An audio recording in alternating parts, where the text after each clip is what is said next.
আব্বা আসছে দেশের বাড়ি থেকে, তাই ভাবলাম কি করা যায়। আসসালামু আলাইকুম, সবাই কেমন আছেন? আশা করি সবাই ভালো আছেন। যে যেখান থেকে ভিডিওটি দেখছেন সবাইকে অসংখ্য ধন্যবাদ।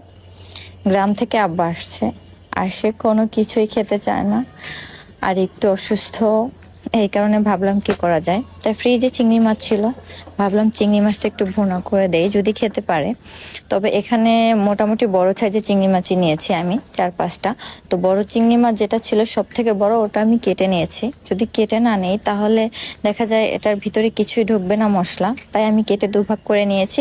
এখন আমি হালকা করে একটু ভেজে নিচ্ছি পরিমাণ মতো লবণ দিয়ে আর হলুদ মরিচের গুঁড়ো দিয়ে।